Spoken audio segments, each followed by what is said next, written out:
Hi, welcome back. So we're in Chapter 3, Descriptive Analysis, on the Central Tendency section to discuss the second metrics of calculating a central point for your analysis, and that is the median. Let's take you to the visual presentation. Essentially, having variable x with possible outcome, either in the form of continuous or form of discrete, it is possible to use the median. So it is unlike the mean that was possible, valid, and can be intuitive only for continuous value. So having number of subject, the first thing you want to do actually is to order this in ascending order. Next thing you want to do is to actually calculate position, and that happens from the formula by taking the total number of the sample plus 1 divided by 2. Now this is telling you the position where the median is located. Let me give you an example.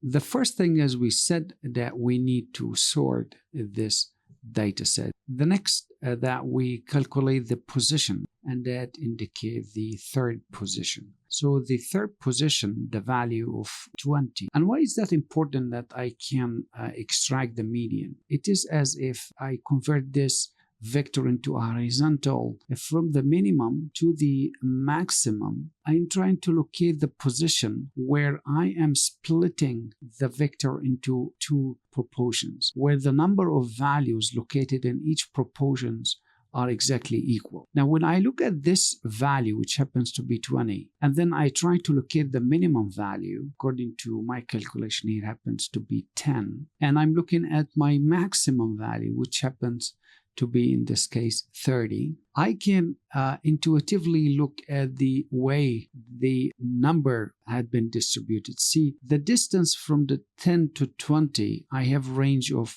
10 possible values. Range of things exist here. And the distance between the 20 and the 30 happen again to be 10.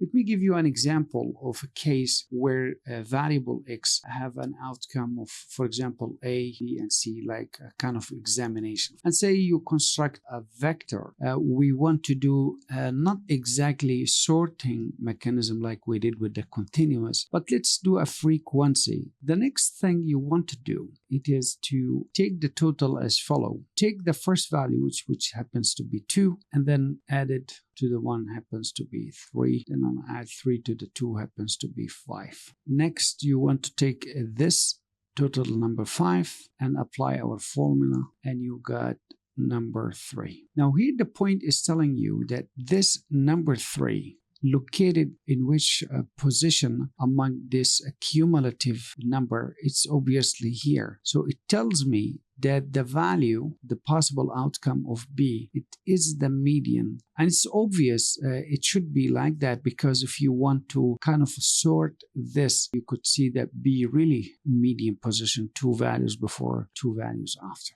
But more intuitively, I'm going to show you one more thing.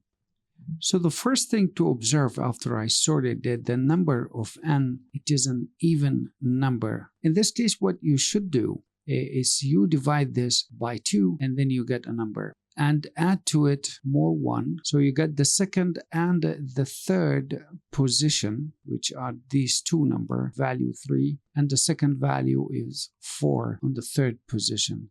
Then you add them up and you get their average. So 3.5, it is the median. Last thing, or last positive advantage of using the median, it is not sensitive to any outlier. For example, if you would have this list of different values. So the value of 200, it is my median. I got minimum of 100, maximum of 1,000. It shows you the distance, but look at the range from the minimum to the median. In both sides are quite obvious. We have a very large squeeze from this median. That tells you perhaps and possibly you've got a kind of outlier. So also the median can really be intuitive in many ways, and I love the measurement of it. That was all about the median. It's a very powerful kind of central tendency and can tell you really something about the vector you are trying to analyze. Next, we're going to discuss the measurement of the mode. I will see you then.